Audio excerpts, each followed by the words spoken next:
Hello, YouTubers, and welcome to Level-Headed News. This is your host, Brenda.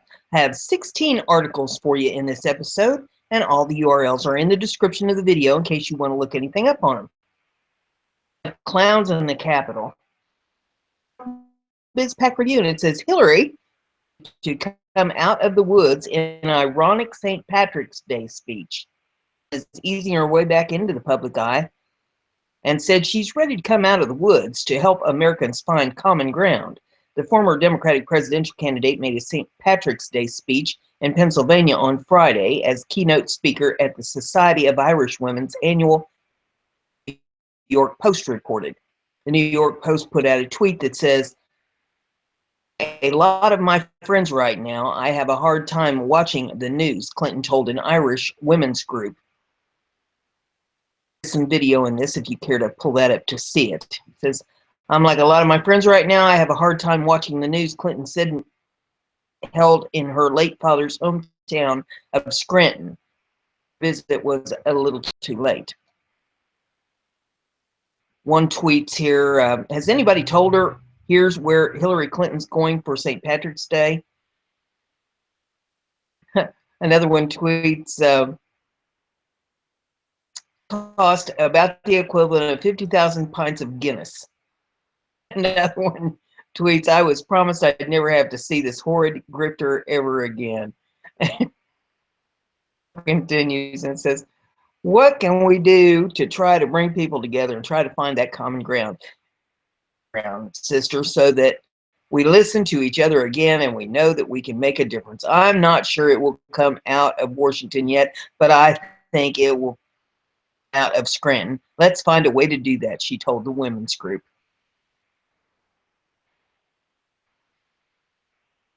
Jill Dowdery tweets, Hillary tells Scranton Society of Irish Women we need to talk with each other to bring Americans together. Appearing in Scranton, Pennsylvania today at the Irish Society luncheon, Hillary Clinton delivers a short stump speech to test the water. Out of the woods and to help shine a light on what is already happening around kitchen tables at dinners like this, to help draw strength that will enable everybody to keep going, she said. To when she was spotted walking her dogs in the woods near Chappaqua, New York, home days after the election. Just hours before her speech urging common ground and even higher ground, the former Secretary of State had taken to Twitter to mock President Trump and his administration. She tweeted Friday, adding a previous tweet from her former aide, Philippe Renes, said, "Russian spy, healthcare is complicated, diplomacy is exhausted, who knew?" Were apparently aimed at her from former rival who weeks ago that nobody knew that healthcare could be so complicated. The remark about diplomacy appeared to point to a report that Rex Tillerson was suffering fatigue and cut his trip to South Korea short, according to Fox News. Clinton's speech Friday is one of several she is set to deliver in coming months, including a commencement address at her alma mater, Wellesley College in Massachusetts, on May the 26th. Reportedly working on a book of personal essays, including reflections on her election loss to Trump, according to the Post. Her childhood memories in Scranton, where her grandfather had worked at a lace mill, her father to move to Chicago in search of work, but Pennsylvania town where Clinton recalled spending summers at the family's cottage. The cottage, she Friday, had a toilet but no shower or tub. "Don't tell anybody this, but we'd go down to the lake," she revealed. Seen the day before the speech with longtime aide Huma Abedin in public together for the first time in months. Had spent the day at a Bergdorf Goodman salon in New York City. And limousine liberals Hillary Clinton and Huma Abedin spotted after day at salon with $2,500 purses. Clinton has reportedly recently considered running for mayor of New York City. I can't remember the last time I went to Bergdorf and spent a day at the salon and got a $2,500 purse. Next one's off of Conservative Tribune. It says Hillary is addressing New York City mayor run rumors.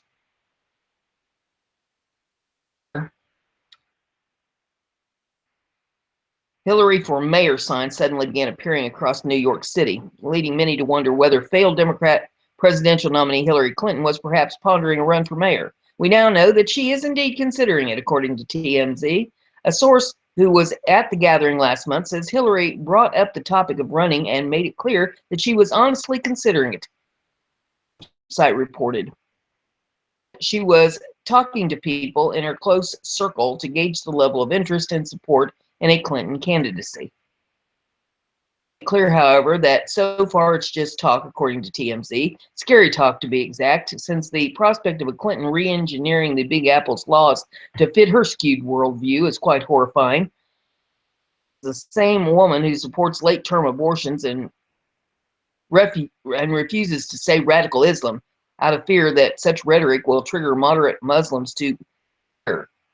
Granted, current Mayor Bill de Blasio has already done plenty to destroy the city on his own. Crime has skyrocketed under his tenure, for instance, but the next mayor would no doubt problems. The only silver lining was a statement made by former presidential nominee's aide near a tandem. I don't expect her to run for this, and I don't expect her to run for other office, she told CNN host Jake Tapper 2 months ago. I think her job is to, right now, is how to help those kids and families as she has her whole life. I don't expect her to ever run for any elected office again, she added. To an extent, but two things must be kept in mind. Number one, Tandem was only sharing what she believed to be the truth, and number two, people change. That Clinton was recently spotted talking to her close friends about the idea of running for mayor was not a good sign. Article, it's off of libertyheadlines.com. It says some conservatives call Trump's budget a conservative dream. Daily Caller. It says President Donald Trump's first budget proposal asked Congress for increased military spending with deep cuts to domestic programs that Republicans have dreamed about since before President Ronald Reagan. Conservative and libertarian groups are mostly in agreement on these budgets Trump released Thursday. It's a good start, not perfect, but far better than any budget recent Republicans proposed. Trump America First, a budget blueprint to make America great again. It looks more like a Ronald Reagan budget than a George W. Bush budget. Chris Edwards, the director of tax policy studies at libertarian think tank Cato Institute, told the Daily Caller News Foundation. Edwards agreed that the budget is like a conservative's dream and that it offsets spending increases with cuts. Funding for the expensive border wall and billions of additional dollars for military, the cuts to the domestic budget make up for the increases. Notably, the budget also does not include detail on how much taxpayer money will be spent on the promised infrastructure project. The budget says Trump has tapped a group of infrastructure experts to evaluate investment options along with common sense regulatory, administrative, organizational, and policy changes to encourage and speed project delivery. Not everything is rosy, of course. Trump's priorities don't match mine, Edwards said, but I give him credit for the offsets he's proposed. To offset what the budget calls one of the largest increases in defense spending without increasing the debt, Trump would cut deep into domestic programs. The budget asked to reduce virtually every non-defense agency for a total of $1.2 trillion in discretionary spending, about 1.2% lower than the enacted 2017 budget. For complete elimination of smaller programs like Corporation for Public Broadcasting, the National Endowment for the Arts, the National Endowment for the Humanities, conservatives have wanted to do since the Nixon era. Alone are not enough to get us out of the trillions of dollars of debt, according to according to Justin Bogie, senior official policy analyst for the Heritage Foundation. Trump's budget is merely offsetting increases in spending and not really doing anything to start paying down the national debt in a meaningful way, Bogey told the DCNF. While Trump's blueprint budget is definitely a step in the right direction towards scaling back the reach and scope of the government, the federal government, it could go farther. Blueprint for Balanced Budget proposal from February inspired parts of the Trump administration's budget, but also includes proposals to limit the parts of the budget the congressional budget process. The biggest drain on the federal budget is entitlement programs, sometimes called mandatory spending, which are not subject to House appropriations. Medicare and Medicaid and food income security benefits account for nearly 2/3 of all federal spending. Congress would need to restructure those programs. Trump has promised not to touch Social Security or Medicare benefits, and it doesn't mention reducing welfare programs. Until mandatory spending programs and the tax code are addressed, it is impossible to determine how fiscally responsible Trump's budget really is, Bogey said. Discretionary spending are essential after 8 years of President Barack Obama, and we need an axe, not a scalpel, if we are ever going to reduce our debt, Adam Brenda, president of FreedomWorks, said in a statement. This budget proposal is a serious attempt to trim the fat in many different bloated areas of the federal government, Brandon said. Isn't much more than a wish list, and Congress has a long fight to fund government next year. Ultimately, Democrats and Republicans in Congress will have to come to a compromise, and passing defense increase has been tough for Republican presidents.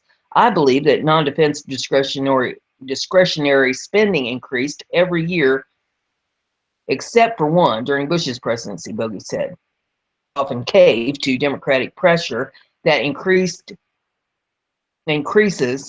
Try this again. President Bush would Democratic pressure that increases to defense spending have to be made or matched in domestic programs, Edwards said. Some are optimistic that even if not everything in Trump's budget will pass Congress, the government will make some progress toward conservative goals. I'm hoping that some of these cuts go through, but probably not all of them will. Article is off of Liberty Headlines, and it says, Trump budget signals tougher approach to UN social club. This is from the Daily Signal. It says the Trump administration is promising to reconsider America's relationship with the United Nations, with the White House aiming to limit U.S. financial contributions to the global body and to enact reforms. Action suggesting a new approach to the international organization, President Donald Trump released a budget proposal Wednesday night that would reduce funding for UN peacekeeping operations and eliminate programs. Trump, before he was inaugurated, signaled a harder line approach when he sharply criticized a UN Security Council resolution condemning Israel's construction of new settlements. Try this again. A vote the Obama administration abstained from. As president-elect, Trump questioned the effectiveness of a UN, describing it as an outdated social club to which the U.S. contributes a disproportionate amount of money. The United Nations has such great potential, but right now it's just a club for people to get together, talk, and have a good time. So sad. 26th. Has used extreme tough love in the past, and the UN could use tough love right now, said Mark Lagan, a policy advisor to late Senator Jesse Helms, Republican of North Carolina, who in the 1990s tried to withhold portions of U.S. dues to the UN in exchange for reforms. Most important is being constructive skeptic, Lagan told in an interview. Lagan says he's learned lessons from the experience with Helms, which ended with the North Carolina Republicans partnering with the then Senator Joe Biden, a Democrat of Delaware, to pass legislation signed by President Bill Clinton restoring U.S. funding to the UN in exchange for a compromise on reforms. It's in a more convincing position to bring about reform if it fulfills its commitments, Lagan said.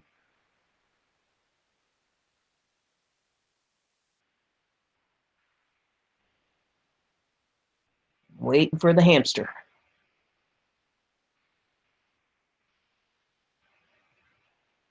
Here it comes. Administration releases requirements for border wall, starts requesting bids to build it. Administration's proposed border wall is expected to be as tall as 30 feet and no shorter than 18 feet to deter illegal immigrants, Homeland Security officials said on Friday.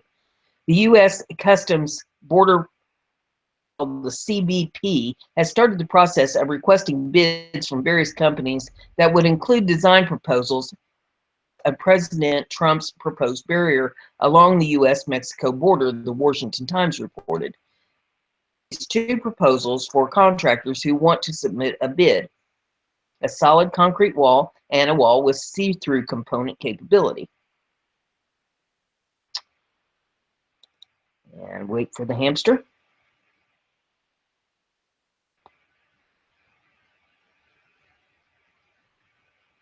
The wall design shall be physically imposing in height, CBP contracting documents. The agency said the goal is to have a 30-foot wall, but it will accept proposals for as low as 18 feet.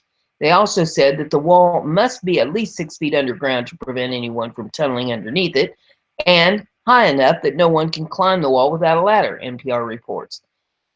At least an hour, and ideally more than 4 hours, to make a hole in the wall so agents can stop anyone attempting to break it down.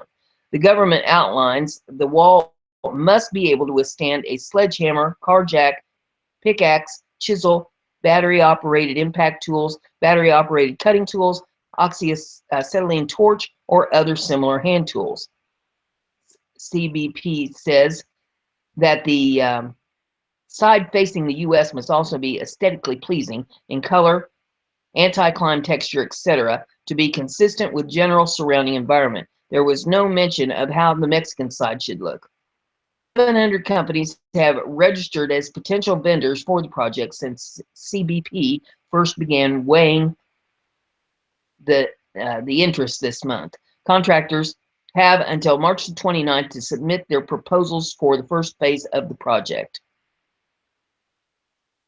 Is off of americasfreedomfighters.com. And the hamster is running as fast as he can go. Supreme Court Justice breaks silence, makes terrifying announcement that has America on high alert. Supreme Court Justice issues warning about religious liberty that is hostile. This is warning Americans that some of their most basic rights are being,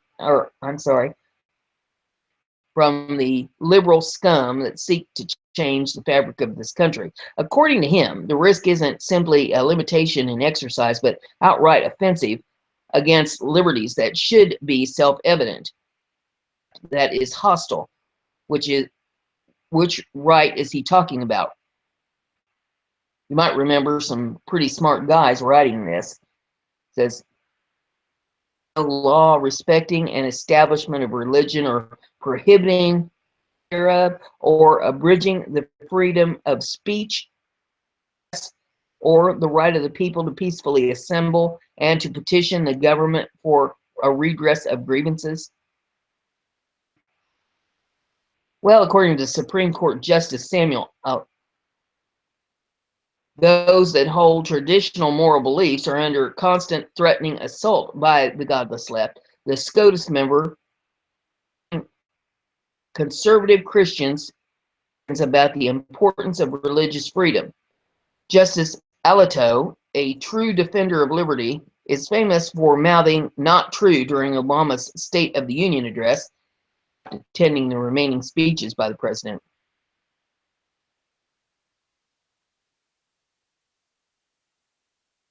That group, his 45 minutes of remarks touched on many things that the citizens living in the heartland have been trying to express for years. It's truly a breath of fresh air to hear him say things that the average American, the forgotten man, takes to heart. Primary concern is that religious Christians who oppose decisions made by the Supreme Court will be characterized as bigots, and he says that this is already starting. We are seeing this is coming to pass. You don't need to know which way the wind blows, Alito told the audience of an event sponsored by Ate Christie, a Catholic Lawyers Association. A wind is picking up that is hostile to those with traditional moral beliefs. We are likely to see pitched battles in courts, state legislatures, and town halls, Alito said, according to the Tribune. But the most important fight is for the hearts and the minds of our fellow Americans. It's up to all of us to evangelize our fellow Americans about the issue of religious freedom. Perhaps the most salient. This is a battle for the hearts and minds of our fellow Americans. Right now, we're losing. Alito was nominated by George W. Bush in 2006 after serving as a U.S. attorney in New Jersey and on the Third Circuit Court of Appeals. The next article I have is off of Conservative Tribune.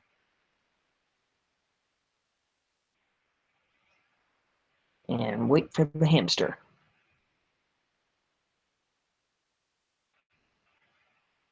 Spread this, it says. List of 32 senators demanding foreign workers take over American jobs.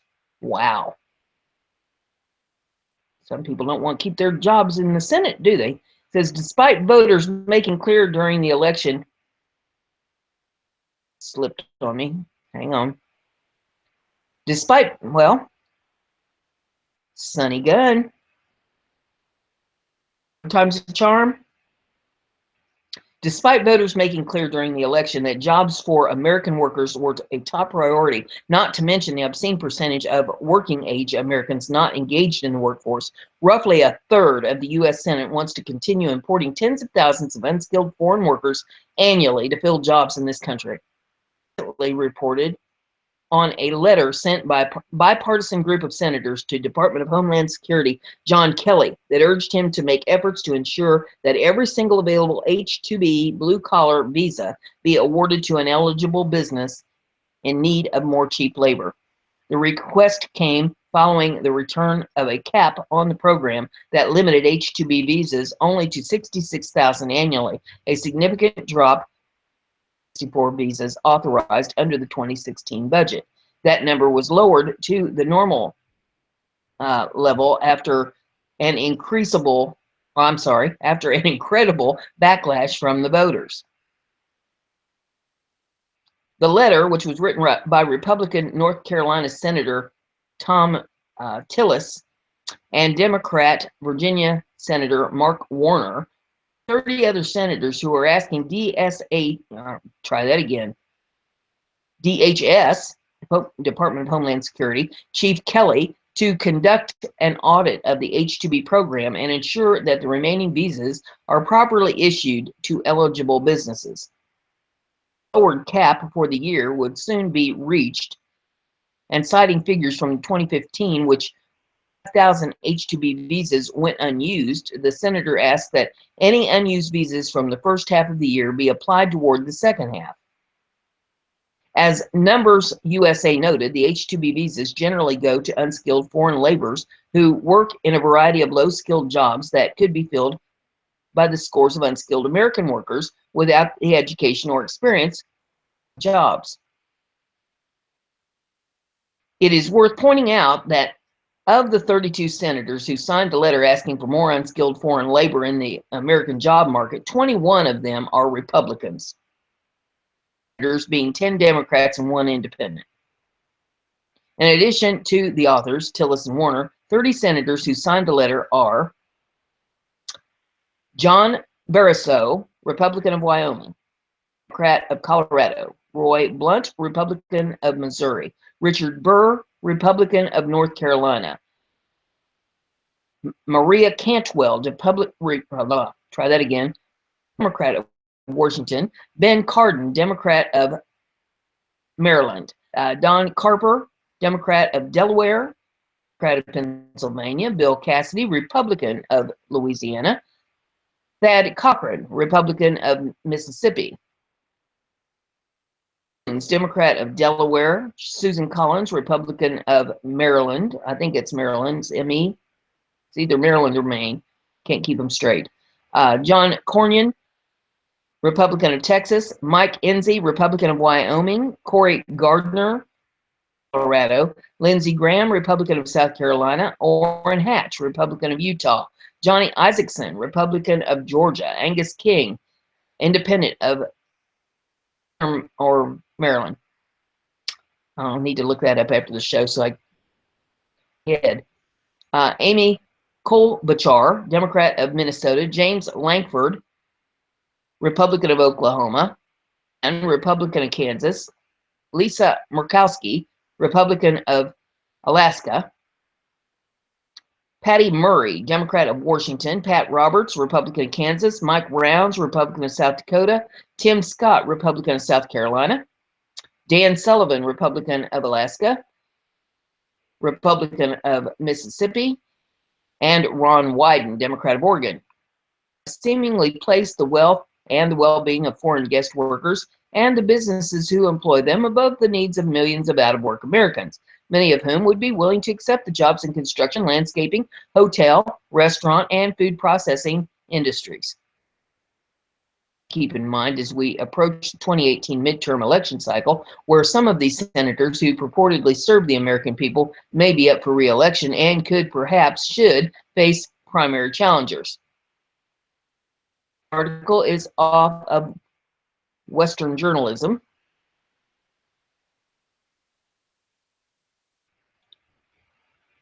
On Rex Tillerson to investigate Obama's meddling on foreign elections. 6 Republican senators sent a letter to Secretary of State Rex Tillerson imploring him to investigate the Obama administration's efforts to meddle in foreign elections. According to the letter, taxpayer dollars awarded to entities such as George Soros Open Society Foundation were used to push a progressive agenda and invigorate the political left in foreign countries. The letter was signed by Republican Senators Mike Lee of Arizona, Jim Inhofe of Oklahoma, Tom Tillis of North Carolina, Ted Cruz of Texas, David Perdue of Georgia, and Bill Cassidy of Louisiana. The senators called into question funds that were allocated to U.S. mission in Macedonia, which has been entrenched in building a coalition government since the conclusion of its December 2016 elections. Unfortunately, the credible reports that over the past few years, the U.S. mission there has actively in the party politics of Macedonia, as well in the shaping of its media environment and civil society, often favoring left-leaning political groups over others, the letter states. We find these reports discouraging and, if true, highly problematic, the senators added. Senators claim that use of taxpayer dollars to influence foreign elections is not limited to Macedonia. From Albania have made similar claims of U.S. diplomats and Soros-backed organizations pushing for certain political outcomes in their country. The letter continues. Using funds awarded from USAID, George Soros Foundation Open Society created a controversial strategy document for Albanians' judicial reform. Albanian leaders allege that the reforms are ultimately aimed to give the prime minister and left-of-center government full control over judiciary powers. The letter alleges that this kind of behavior seems to have become a default for many of our embassies and aid missions outposts throughout the world. Time and time again, foreign leaders visiting Washington have expressed concerns American taxpayer funds are being used counterproductively in their respective countries, the senator claimed. They are wary that the use of taxpayer funds to intervene in foreign elections has the potential to harm our relationship with the citizens of recipient countries. The Republican lawmakers are calling for the new Secretary of State to use his authority to investigate all funds associated with U.S. aid groups allegedly interfering in foreign elections. We must take this critical moment at the start of a new administration to review how all our tax dollars are being utilized in order to halt activities that are fomenting political unrest, disrespect national sovereignty and civil society, and ultimately undermining our attempts to build beneficial international relationship, the letter concludes. Next article is off of BizPac Review. And the hamster, poor little guy, working himself hard. I have to give him an extra treat when I get off of here. It says, we love the judge, but Shep Smith and Brett Baer under the bus over explosive claims. Judge Andrew Napolitano stands by his reporting and sources despite liberal media skepticism. Judge Knapp insists that former President Obama did spy on candidate Donald Trump with the help of British intelligence agency government communication headquarters. Judge Napolitano, his report on Fox and Friends, a Fox News rep said Friday after the GCHQ, the issue was spotlighted after, hang on.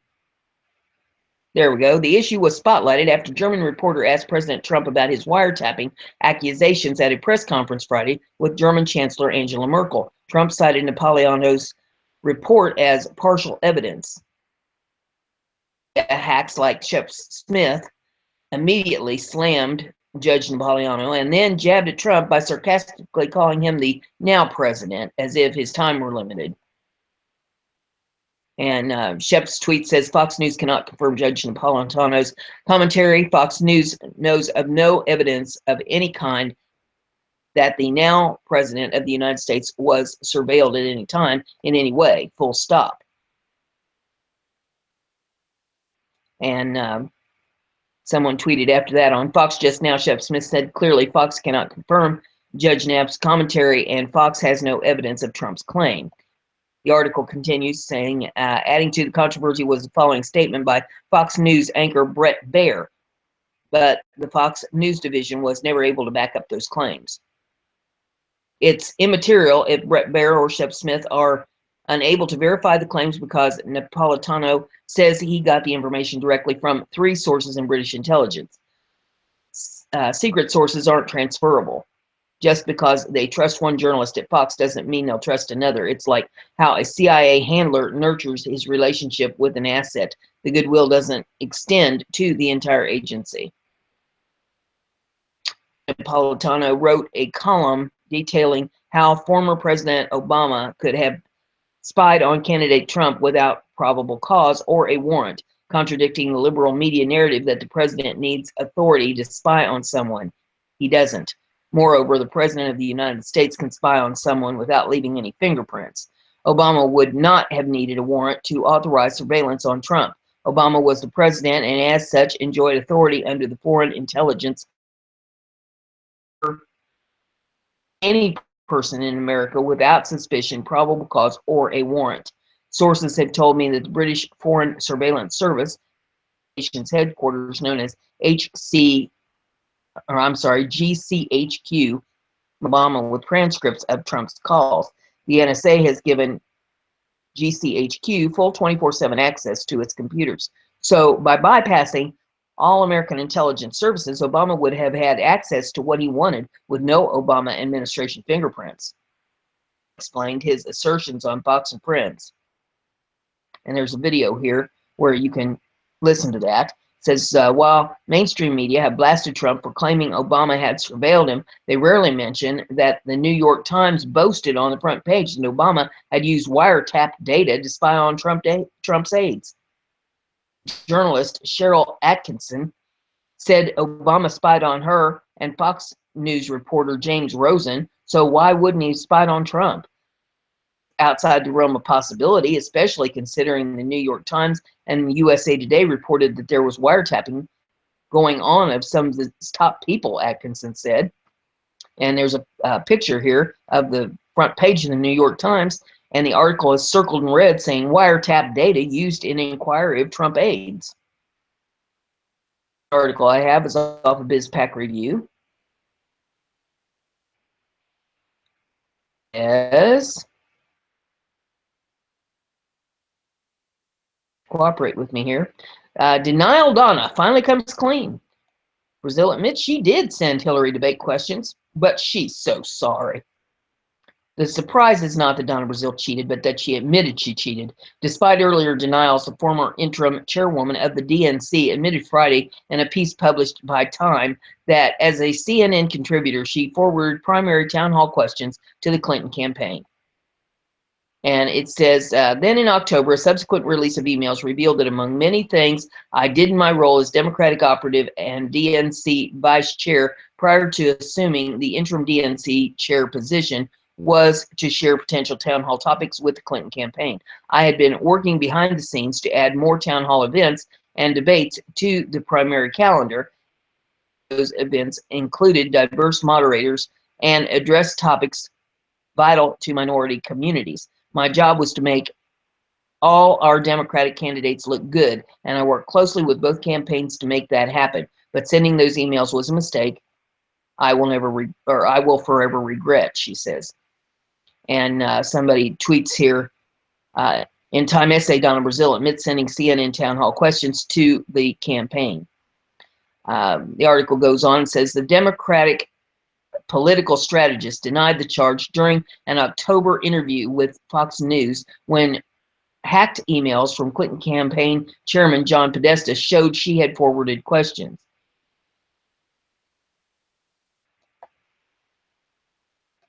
Fox News put out a tweet that says former interim DNC chair Donna Brazil appears to admit giving debate questions to Hillary Clinton's campaign.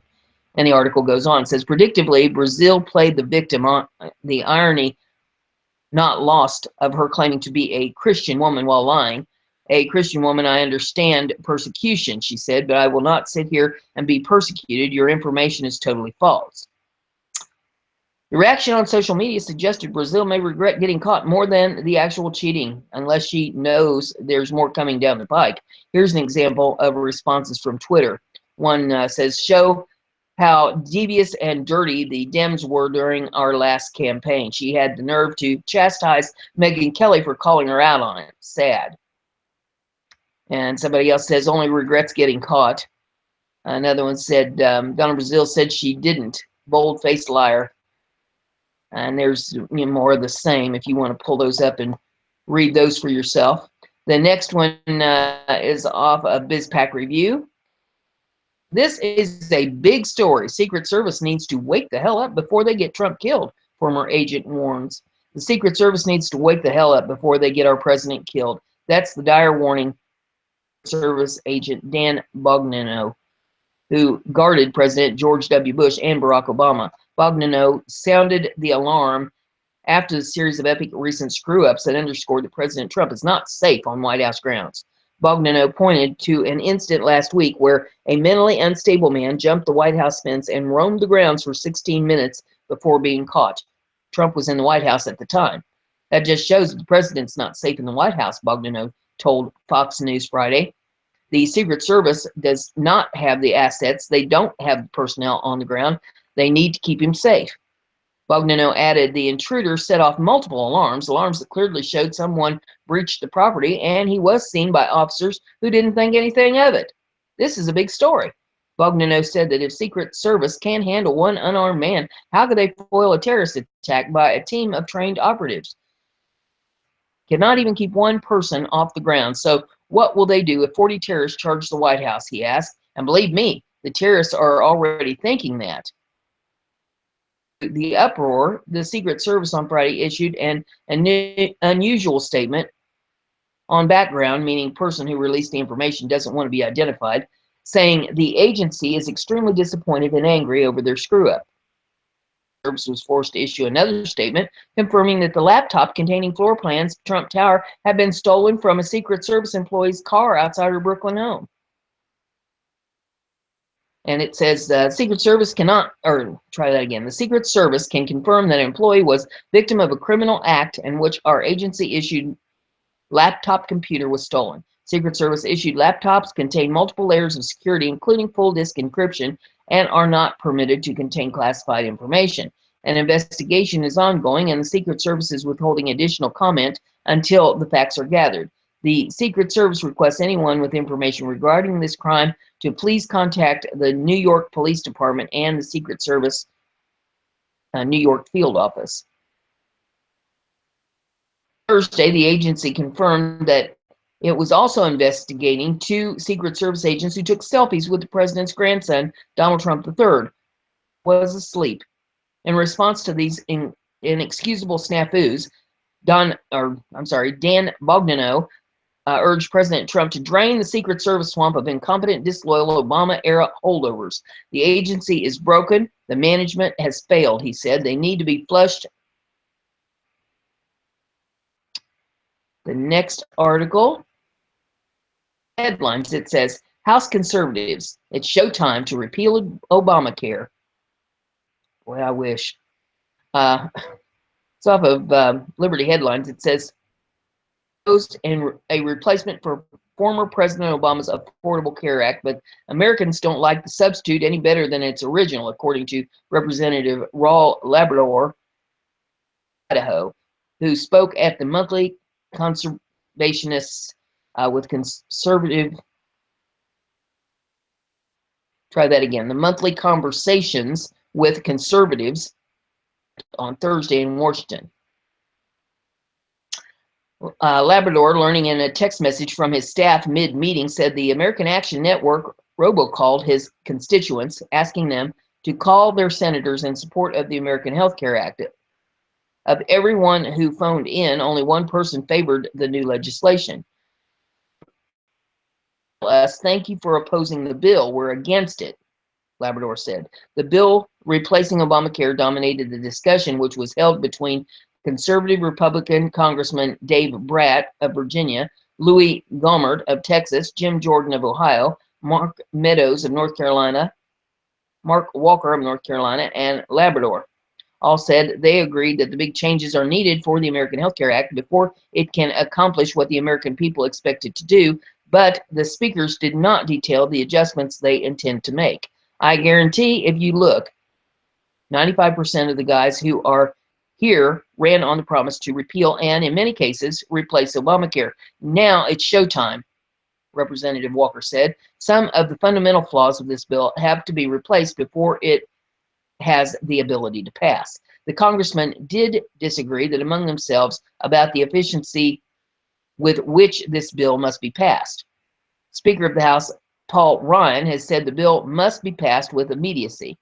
But Labrador disagrees, reasoning that Congress shouldn't pass the bill before the sake of efficiency quality. The speaker said they hope to accomplish a lot while Republicans have the majority in Congress. They stressed that they plan to move through as many issues as possible that their constituents have voiced concern about. I've got to be honest that sometimes I give credit to Nancy Pelosi. She knew what it meant to have a majority, Labrador said. To her, having a majority was implementing the promises that she made to her constituents.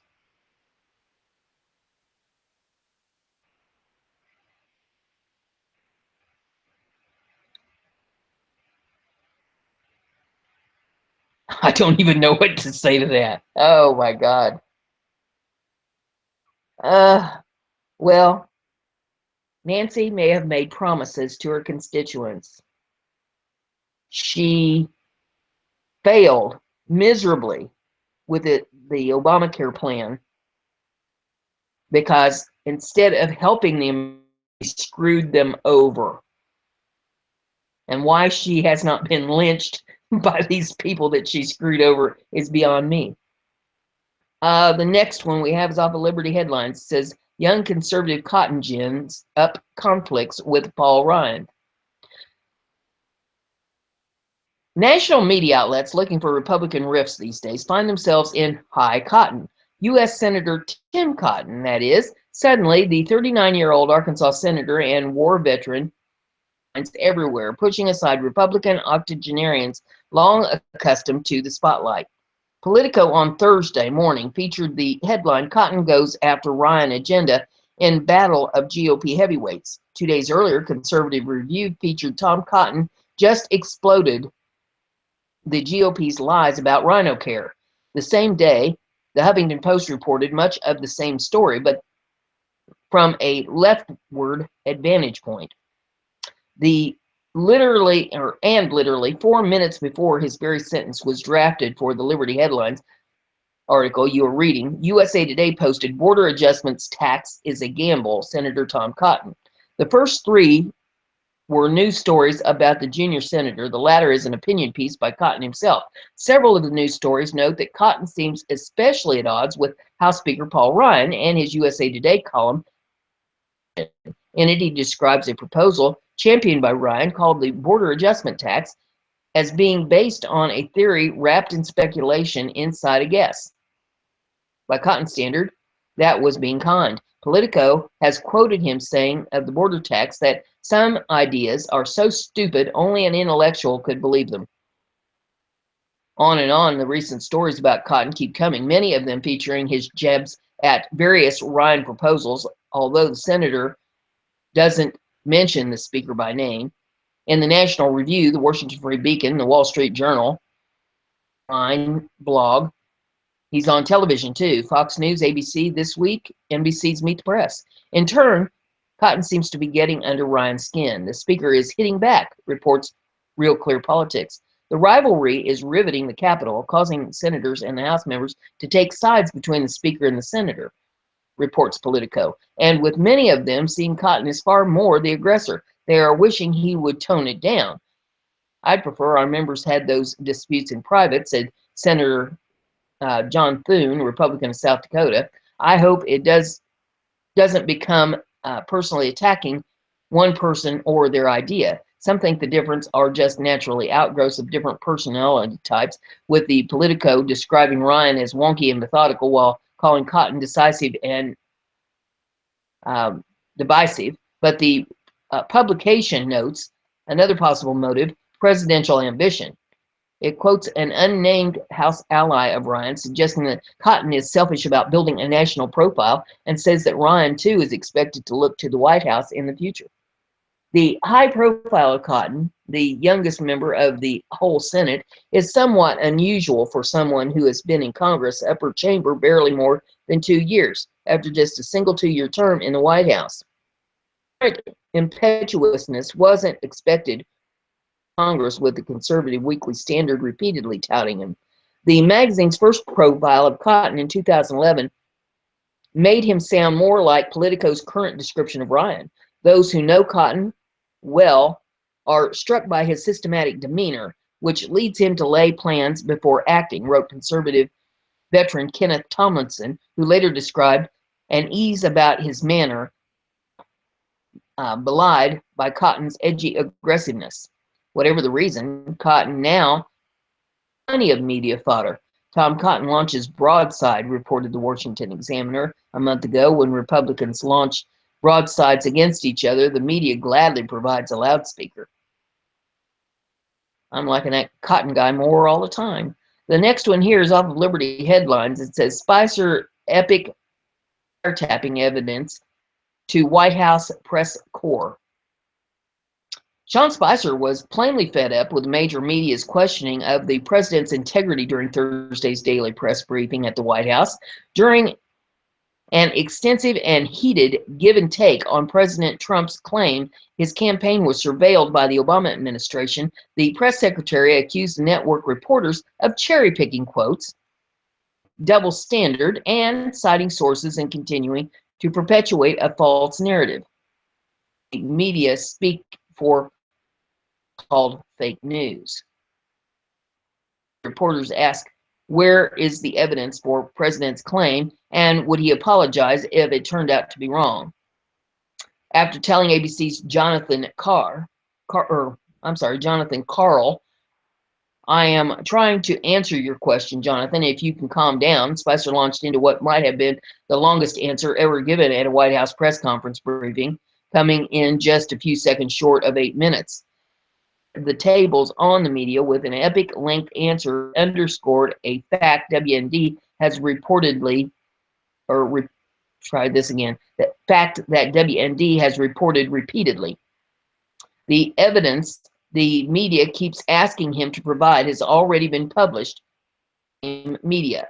Spicer proceeded passages from published reports detailing evidence of surveillance of the Trump campaign by Obama administration. The material WND has reported repeatedly and extensively. Seventh article titled "Irony Alert." New York Times asked, "Where's the evidence for own wiretap story?" Spicer read verbatim from 4 stories by the New York Times, as well as stories from Circa, Fox News, Heat Street, and National Review. He also mentioned reporting by the BBC, The Guardian, and McClatchy. Perhaps the most salient excerpts came from a January 19th online story in the New York Times with the January 20 print version headline of "Wiretap Data Used in Inquiry of Trump's Aides." Picture of that here with the date and the article circled. One sentence confirmed the Obama administration was investigating the Trump campaign. American law enforcement and intelligence agencies are examining intercepted communication and financial transactions as part of a broad investigation of possible links between Russian officials and associates of President-elect Donald J. Trump. In the next sentence, itself appeared to confirm Trump's allegations that President Obama saw information on Trump's campaign obtained by spying.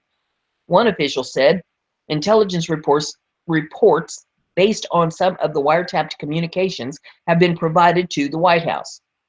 The back and forth during the press briefing included exchanges during which Spicer grew increasingly exacerbated as reporters asked variations of the same questions. When Carl pointed out that the House Intelligence Committee Chair, Devin Nunes, Republican of California, said he hadn't seen any evidence of spying yet, Spicer began to lose his patience. He told the reporter, "When Devin Nunes came out and said, 'I think it's very possible yesterday it was crickets from you guys.' When Devin Nunes came out and said there was no connection to Russia, crickets. When Senator Tom Cotton said the same, you don't want to cover the stuff." When Carl pressed on, Spicer retorted, "It's interesting how when evidence comes out and people who have been briefed on the Russia connection come out and say that there was nothing that they have seen that proves a connection, you chose not to cover that narrative. You continue to perpetuate a false narrative." Illustrating what he termed a double standard in the media's coverage, Spicer noted, "There's a ton of media reports out there that indicate that something was going on during the 2016 election, and I think it's interesting. Where was the question of the New York Times or the other outlets when that was going on?" Was the question. Carl concluded with a question, "So he'll be vindicated? You think he's going to be vindicated?"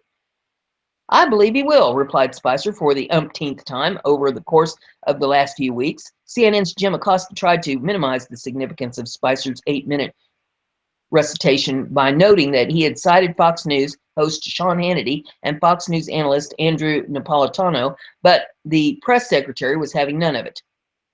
He replied, "I also quoted, 'I get you're going to cherry pick. No, okay. You also intend to overlook all of the other sources that, because I know you want to cherry pick it, but at the, no, but you do. But there was your concern about the New York Times reporting. You didn't seem to have concern with that."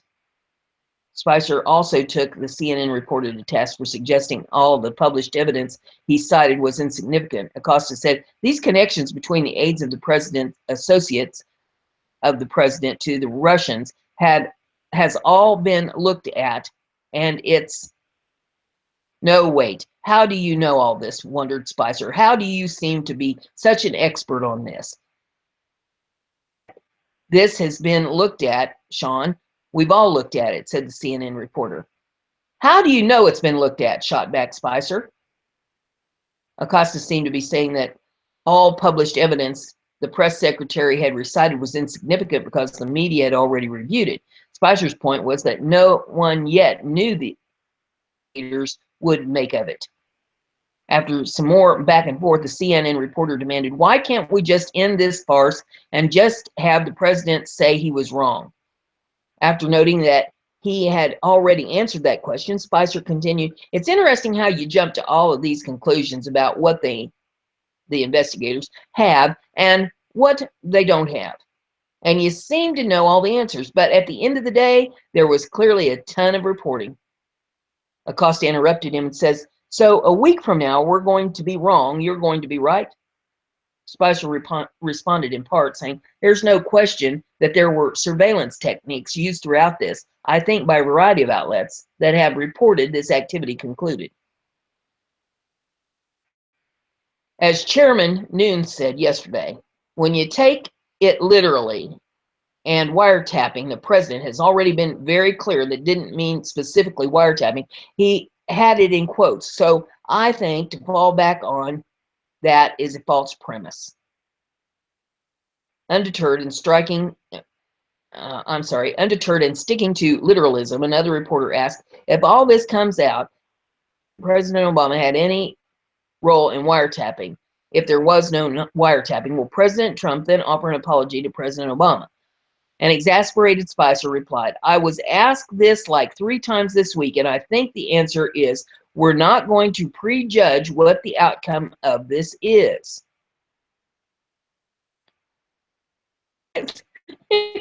It's like talking to a wall. Poor Sean. I don't his job. The next one is off of Liberty headline. That guy must use for an every day. Wow. This one says 70 tech companies defend funding Planned Parenthood. 70 tech companies, including top names like Reddit and Foursquare, are defending taxpayer fund of Planned Parenthood abortion business. Despite the fact that Planned Parenthood is the nation's leading abortion company and regularly aborts more than 300,000 little baby boys and girls every year, these companies want to continue forcing Americans to fund it. The heads of the companies signed a letter urging Congress to defeat legislation that would defund Planned Parenthood. It ignores abortion or the fact that Planned Parenthood has aborted so many unborn children. It is the nation's leading abortion business, doing more than 1/3 of all abortions across the country. Instead, the tech leaders wrongly discuss how defunding Planned Parenthood would supposedly impact women's health adversely. The letter ignores the fact that Planned Parenthood funding would go to community health centers that provide legitimate women's health care as opposed to abortion. Yesterday, another House committee approved a bill that will defund the Planned Parenthood abortion business.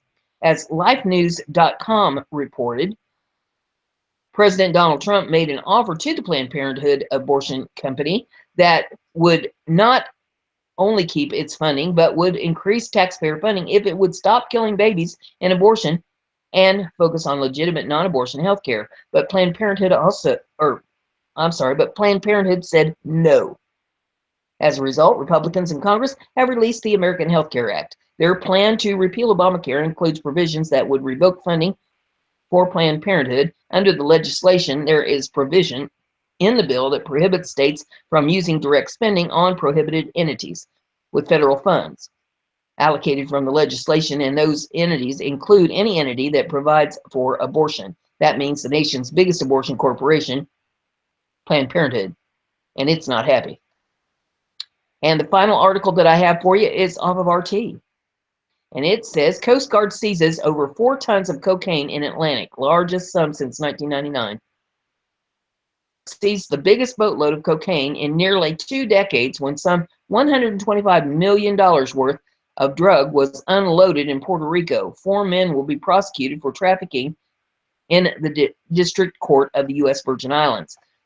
The U.S. Coast Guard at San Juan, Puerto Rico, confiscated 4.2 tons of cocaine from a fishing boat in international waters, the largest maritime seizure in the Atlantic since 1999. The bust was a collaborative between multiple international agencies in the South American and including the Trinidad and Tobago Coast Guard, the U.S. Drug Enforcement Administration, called the DEA, and Barbados DEA Office, Caribbean Corridor Strike Force, and Operation Caribbean God.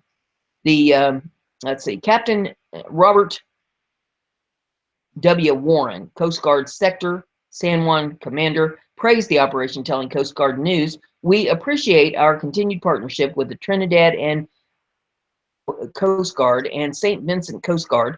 Our collective efforts are working to secure our region's maritime borders and protect our citizens from this threat.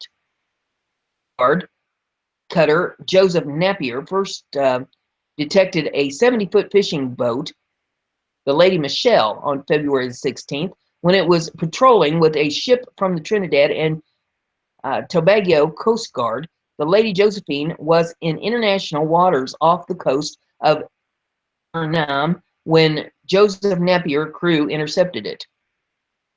A search of the fishing boat resulted in the confiscation of numerous bales of contraband that tested positive for cocaine. The four-man crew was arrested. U.S. District Attorney of the Virgin Islands in St. Croix. There you have that. That's all I have for you this morning. If you like what I'm doing here, give it a thumbs up, share it on your social media so everybody gets to enjoy the news. If you haven't subscribed yet, please do. That way you'll stay informed. Have a great day.